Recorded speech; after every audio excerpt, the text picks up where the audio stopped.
November 26. புனித John Berchmans.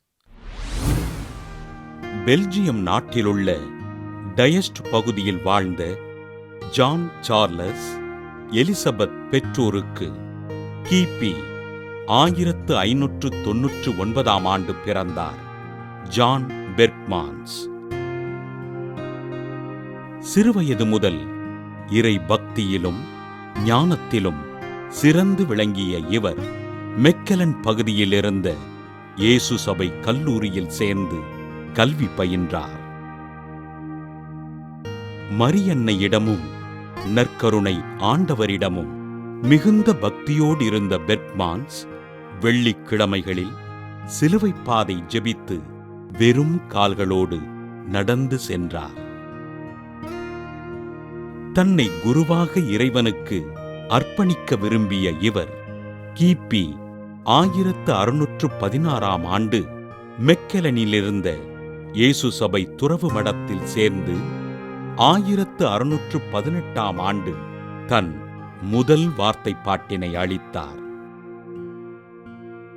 இளைஞராக இருக்கும்போது புனிதராக ஆகவில்லை என்றால் நான் எப்போதும் புனிதராகிவிட முடியாது என்று கூறிய பெர்க்மான்ஸ் தூய்மையான வாழ்வு, ஈகை குணம், கீழ்ப்படிதல் போன்ற நற்குணங்களில் சிறந்து விளங்கினார்.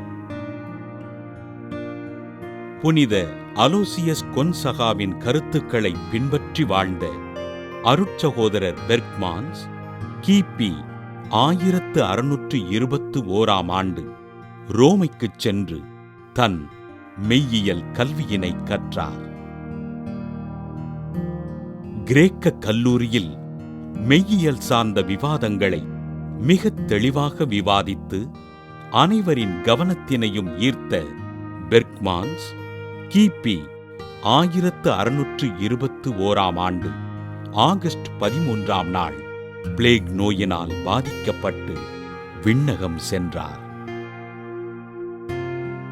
கிபி 1865 ஆண்டு மே 28 நாள் திருத்தந்தை 9ஆம் பத்திநாதரால் அருளாளராக உயர்த்தப்பட்ட பெர்க்மான்ஸ் கிபி 1888 ஆண்டு ஜனவரி 15 நாள் திருத்தந்தை 13ஆம் சிங்கராயரினால் புனிதராக உயர்த்தப்பட்டு பீடச் சிறுவர்களின் பாதுகாவலராக அறிவிக்கப்பட்டார். புனித பெர்க்மான்ஸ் திருவிழாவினை கொண்டாடுகின்ற நாம் நமது பங்கு தளங்களிலுள்ள பீடச் சிறுவர்களுக்காகவும் அவர்களின் ஞான வாழ்விற்காகவும் ஜெபிப்போம்.